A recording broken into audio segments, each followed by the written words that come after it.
As the museum's youngest senior curator, Maya specialized in contemporary acquisitions, with a particular expertise in works by artists who had mysteriously disappeared.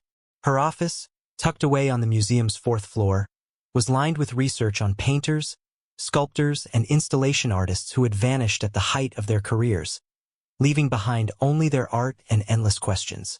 But on October 31st, 2022, Maya herself would join that tragic list.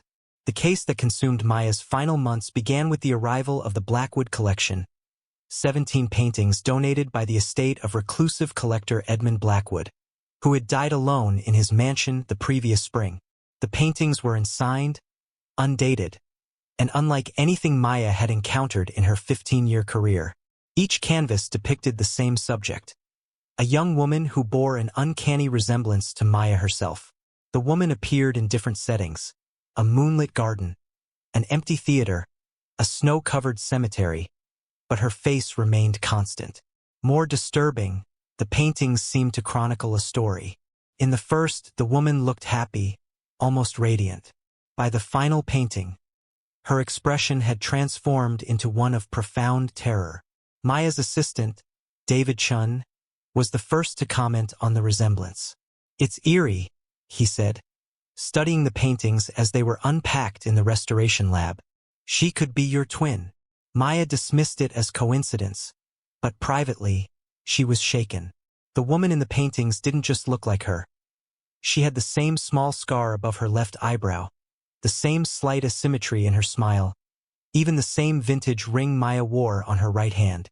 The paintings were scheduled to be part of the museum's upcoming exhibition, Lost Voices, Art by Unknown Masters, opening in December. Maya threw herself into researching their origins, determined to identify the artist and understand the story behind the mysterious woman.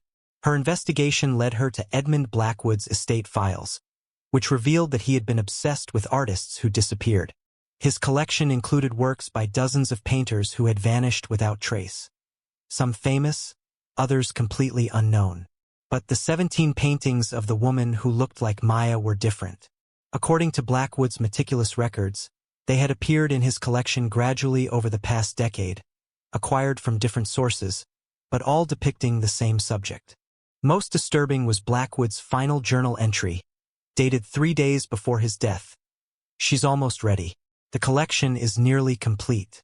Soon, Maya will understand her purpose." Maya had never met Edmund Blackwood. She had no connection to him or his collection. Yet somehow, he had known her name, had been tracking her, and had assembled 17 paintings that told the story of her doppelganger's descent into terror. Dr. Jennifer Walsh, the museum's director, initially wanted to postpone the exhibition when Maya showed her Blackwood's journal. But Maya insisted on continuing the research, convinced that understanding the painting's origins would explain the disturbing connection. "These aren't just paintings," Maya told Dr. Walsh during their final meeting on October 29th. "They're documentation. Someone was recording what happened to this woman, and now they're using those records to, I don't know, predict what will happen to me." Dr. Walsh urged Maya to contact the police, but Maya refused. She was convinced the answer lay in the art itself, in the techniques and materials used to create the paintings. She had arranged for a series of tests, spectral analysis, carbon dating, pigment identification, that would begin on Halloween night, when the museum was closed and she could work undisturbed. That was the last conversation anyone had with Maya Solis.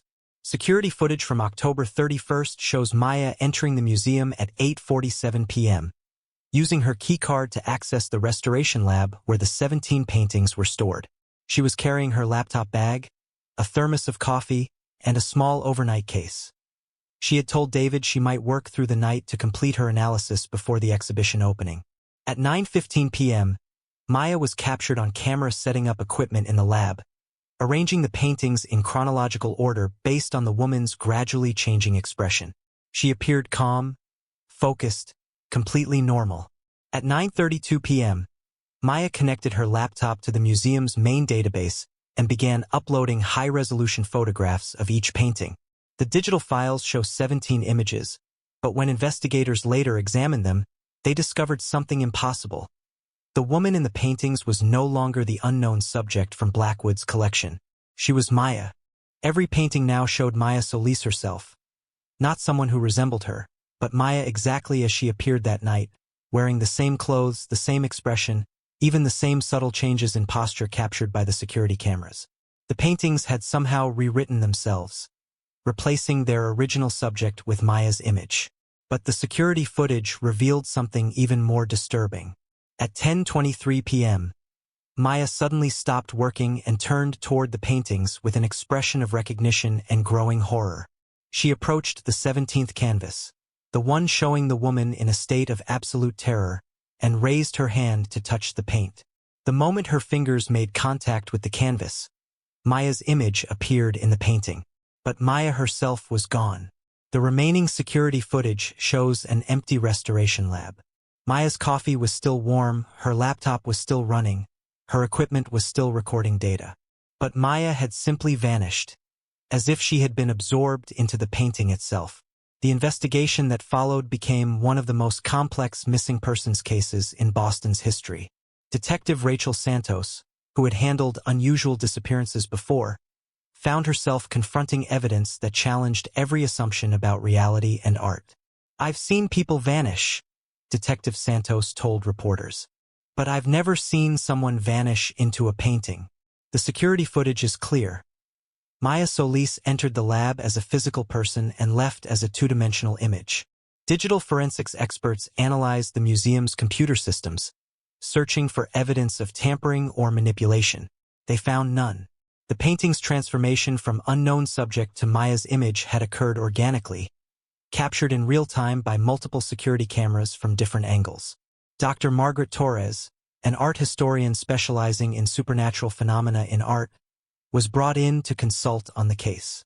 Her analysis revealed disturbing patterns in Edmund Blackwood's collection that went far beyond the 17 paintings of Maya. Blackwood wasn't just collecting art by disappeared artists, Dr. Torres explained. He was collecting art that caused artists to disappear. Every piece in his collection was connected to a vanishing. The paintings don't just depict disappearances, they facilitate them. Her research revealed that similar cases had occurred throughout history. Artists would create works depicting unknown subjects, only to have those subjects later disappear under mysterious circumstances. In each case, the paintings served as both prediction and trap, showing what would happen before making it happen. But Maya's case was different. Instead of creating art that predicted her disappearance, she had encountered art that was specifically designed to capture her. The 17 paintings weren't documenting what had happened to someone else. They were instructions for what would happen to Maya. The investigation expanded to include other museums and private collectors who had acquired works from similar sources. What they discovered was a network of art that seemed to exist for the sole purpose of trapping specific individuals, turning them from three-dimensional people into two-dimensional images. Dr. Sarah Winters, the neurologist who had consulted on previous impossible cases, examined the paintings using advanced brain imaging techniques. Her findings defied scientific understanding. "The paintings show neural activity," Dr. Winters reported. "When we scan the canvases, we detect patterns consistent with human consciousness. It's as if the people depicted in these works are still alive, but existing in a two-dimensional space." This discovery led to perhaps the most disturbing aspect of Maya's case. Museum staff reported that the 17 paintings continued to change after her disappearance. Maya's expression evolved from terror to resignation to something that looked almost like acceptance. Most unsettling, she appeared to be looking directly at observers, her eyes following visitors as they moved through the restoration lab. David Chen, Maya's assistant, was the first to report direct interaction with the paintings. "She's trying to communicate," he told investigators. "Her lips move sometimes, and if you get close enough, you can almost hear her voice. She's warning people not to touch the paintings." The museum closed the restoration lab to public access, but staff members continued to report strange phenomena. Temperature drops when approaching the paintings, electronic equipment malfunctioning in their presence, and the distinct feeling of being watched when alone with Maya's image. Dr. Walsh made the difficult decision to remove the paintings from the museum entirely, but the staff discovered that moving them was impossible. The canvases had somehow become fixed to the wall, as if they had grown roots that extended deep into the building's structure. More disturbing was the discovery that new paintings were appearing. Museum staff would arrive each morning to find additional canvases in the restoration lab, always depicting someone who worked at the museum, always showing them in gradually increasing states of distress. The first new painting showed David Chin. The second depicted Dr. Walsh. The third showed Detective Santos herself, captured during one of her visits to the lab. Each painting seemed to be preparing its subject for the same fate that had befallen Maya. As of today, September 15, 2025, the restoration lab remains sealed, but the paintings continue to multiply. The museum has become a place where art doesn't just imitate life. It consumes it, transforming living people into permanent exhibitions. Maya Solis remains visible in her 17 paintings, but she is no longer the terrified woman captured in that final moment. Over the months, her expression has evolved into something that suggests she has found peace with her two-dimensional existence. Some staff members report that she appears to be painting new works from within the canvas, creating art that depicts the three-dimensional world she can no longer inhabit. The Metropolitan Museum of Fine Arts continues to operate, but the fourth floor remains closed to the public. Officially, the museum cites ongoing renovation work. Unofficially, staff members know that the collection upstairs is still growing, still hunting, still transforming people into art. Dr. Walsh has implemented strict protocols. No one enters the restoration lab alone, no one touches any of the paintings, and no one makes eye contact with Maya's image for more than a few seconds. But the protocols can't change the fundamental truth that has emerged from Maya's disappearance. Art isn't always passive. Sometimes it's hungry, and somewhere in the space between pigment and canvas, Maya Solis continues her work as a curator, organizing exhibitions that no living person will ever see, cataloging a collection of souls that grows larger every day. The most beautiful art, it turns out, isn't always created by human hands. Sometimes, the most stunning masterpieces are the people themselves, captured forever in a medium that transforms them from living beings into eternal exhibitions, trapped in frames that serve as both prison and gallery. Maya had always believed that art could capture the essence of human experience. She never imagined that she would become the ultimate proof of that theory, existing now as both curator and creation, forever part of an exhibition that will never close and can never be fully understood. In the end, the woman who dedicated her life to preserving art became art herself, transformed from curator to masterpiece, from observer to the forever observed.